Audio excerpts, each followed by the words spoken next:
तो अगर आप 10वीं पास हो या फिर हो आप आईटीआई पास, तो आपको इतना तो पता चल गया होगा कि ग्रुप डी के फॉर्म, जी हाँ, ग्रुप डी के फॉर्म निकलने वाले हैं। 23 जनवरी से इसके फॉर्म भरने चालू हो जाएंगे। 32,000 पोस्ट निकली हैं। ठीक है दोस्त, कम निकली हैं बहुत, और इसके लिए ट्विटर पर आप लोगों को कैंपेन जरूर चलाना चाहिए, और हो सकता है कि शायद बढ़ जाए, क्योंकि वैकेंसी तो काफ़ी खाली हैं। यहाँ पर एक इंपॉर्टेंट बात यहाँ पर है कि इसकी 2018 में जब पिछली बार वैकेंसी निकली थी तो कितनी कट ऑफ गई थी। ध्यान रखिएगा दोस्त, जब 2018 की वैकेंसी निकली थी तो लगभग 62,000 पोस्ट थी, और इस बार 32,000 पोस्ट हैं। तो थोड़ा सा आइडिया लग जाएगा आपको कि इस बार कितनी कट ऑफ होने वाली है। वहीं बात करें 2018 के कट ऑफ की, तो कोलकाता की देखिए सबसे हाई कट ऑफ वहां की गई थी। जर्नल की 80, ओबीसी की 71, एससी की 71 और एसटी की 55 नंबर। ठीक है दोस्त, अब आप देखिएगा कि आपका घर कहाँ आ रहा है, और हम एक एक करके सबकी बात करेंगे। इससे पहले एक जरूरी बात मैं आपको बता दूं कि अगर आप सरकारी नौकरी की तैयारी करना चाहते हैं, ग्रुप डी की भी, तो आप ले लीजिए टेक्स्ट बुक का प्रो पास। जी हाँ, 1 साल का प्रो पास आपको मिलेगा। इसमें आप कूपन कोड में चिंकू लगा देंगे तो एक्स्ट्रा 12% की छूट मिल जाएगी। अब आप कहोगे यार इसका काम क्या है। सबसे पहले आप इसको प्ले स्टोर से डाउनलोड कर सकते हैं, या फिर जो दिया हुआ लिंक है डिस्क्रिप्शन में वहां से डाउनलोड कर सकते हैं। इसके बाद इसमें कई सारी चीजें फ्री मिलेगी। इसमें आप बहुत सारे टेस्ट को सॉल्व कर सकते हो। जैसे अब आप ग्रुप डी की तैयारी करो तो उसमें से ग्रुप डी को भी सिलेक्ट कर लो।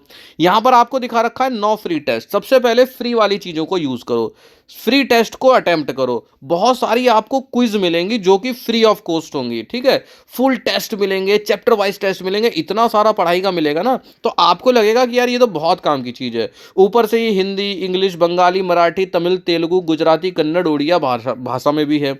और इसके अलावा आपको स्टडी मटेरियल भी मिलेगा। जब आप टेस्ट दोगे तो आपकी रैंकिंग भी पता चलेगी, आपको आपके वीक टॉपिक्स भी पता चलेंगे। तो बहुत काम की है। डिस्क्रिप्शन में लिंक है, वहां से डाउनलोड कर लीजिएगा टेक्स्ट बुक ऐप, या फिर आप प्ले स्टोर से जाकर डाउनलोड कर सकते हैं।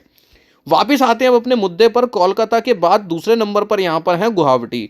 जी हाँ, गुवाहाटी में जर्नल की जो कट ऑफ गई थी वो 78 नंबर गई थी, ओबीसी की 72, एससी की 67 और एसटी की 57। दोस्त एक चीज का ध्यान जरूर रखना, जब आप फॉर्म भरो तो फॉर्म आप उसी जोन से भरना जहां आपका घर पड़ता हो। किसी गलतफहमी में मत रहना कि उस जोन में ज़्यादा वैकेंसी निकली तो मैं वहां से भर देता हूं, या पिछली बार वहां की कम कट ऑफ गई थी तो मैं वहां से भर देता हूं। नहीं, जहां पर है, जहां पर आपका घर पड़ता है वहीं से भरना, नहीं तो आप आगे चल के बहुत परेशान रहोगे, मज़ा नहीं आएगा काम करने में। तीसरी जो जोन की बात कर रहे हैं वो है दोस्त पटना। पटना में जर्नल की 77 नंबर गई थी, ओबीसी की 72, एससी की 61 और एसटी की 58 नंबर। ये मैं फाइनल मेरिट की बात कर रहा हूँ, जितने पे सिलेक्शन हो गया था। सीबीटी 1 के बाद की बात नहीं कर रहा हूँ। सबसे पहले थोड़ी सी कम जाती है, फिर आपका डीवी पे फिजिकल होगा, फिर मेडिकल होगा, डीवीओ, कई सारी चीज़ें होंगी। ठीक है, रांची की यहाँ पर 76 नंबर गई थी 100 में से। और हाँ, एक चीज़ मैं बता दूँ यहाँ पर, ये नॉर्मलाइजेशन के बाद है मार्क्स। ऐसा होता है दोस्त, आप कहोगे यार ये तो बहुत ज़्यादा ज़्यादा मार्क्स आ रहे हैं। ऐसा नहीं है। सबसे पहले आपके मार्क्स जो हैं वो नॉर्मलाइजेशन होगा।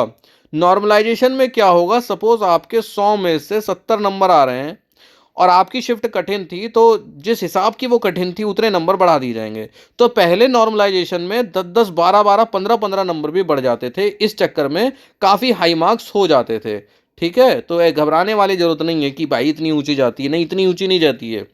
ठीक है, कट ऑफ नीचे ही जाएगी, टेंशन मत लेना। भोपाल की बात करें तो जर्नल की गई थी यहाँ पर 75 नंबर, ओबीसी की 70, एससी की 63 और एसटी की 59 नंबर। देख लीजिएगा, आपका घर जिस जगह के पास पड़ रहा होगा ना, समझ लीजिएगा आपकी वही जोन है। इलाहाबाद की जर्नल की 74 नंबर गई थी, ओबीसी की 69 गई थी, एससी की 62 और एसटी की 59।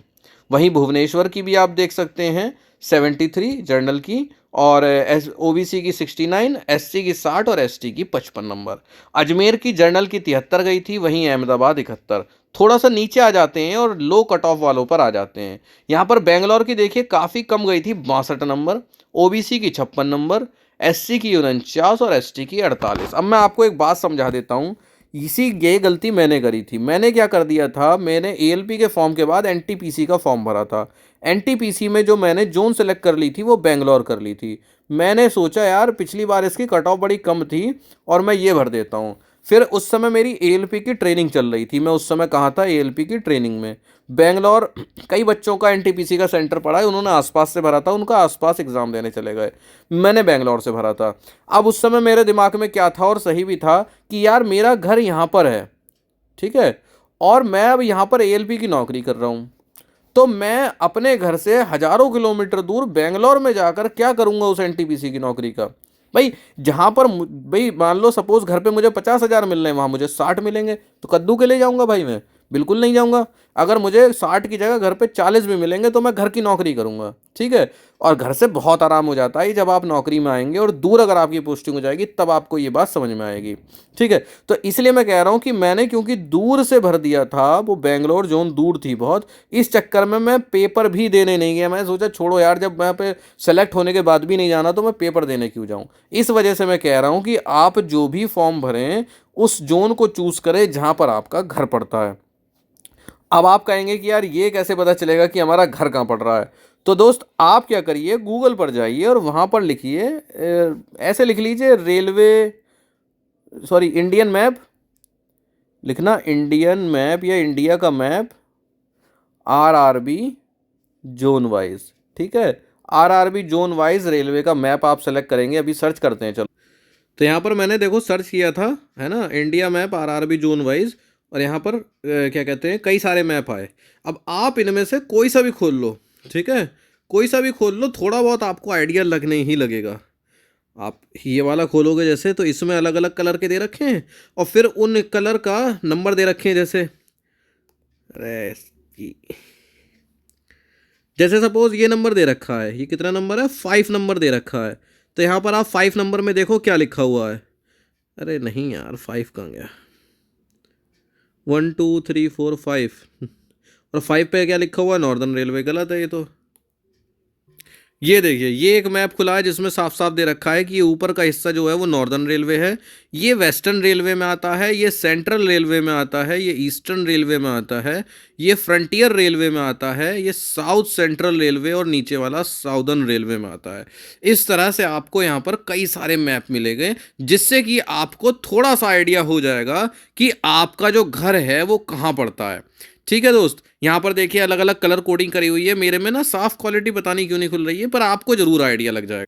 तो हम बात कर रहे थे कि आपका जहां पर घर हो वही जोन चूज करना, जिससे कि आपको हर तरह से आसानी हो। आरआरबी ग्रुप डी, जिसमें कि आपके सबसे पहले फॉर्म भरने के बाद सीबीटी होगा, कंप्यूटर बेस्ड टेस्ट होगा। जो बच्चे पास हो गए उनका पीटी होगा, यानी फिजिकल, जिसमें आपको रनिंग और वजन उठाना पड़ सकता है, और उसके बाद होगा आपका मेडिकल। जो बच्चे सबसे ज़्यादा छटेंगे वो कंप्यूटर बेस्ड टेस्ट में छटेंगे और फिजिकल एफिशिएंसी टेस्ट में छटेंगे, क्योंकि यहाँ पर आपको मिनिमम आपके जो मिनिमम मार्क्स होते हैं जनरल के लिए 40% वो लाने हैं। ठीक है, यहाँ पर आपके लिए अभी बहुत सारी डिटेल नहीं आई है, बस ये डिटेल आई है कि 18 से 36 साल के लोग इस फॉर्म को भर सकते हैं, और जो एज की नापाई होगी वो 1/7/2025 के हिसाब से होगी।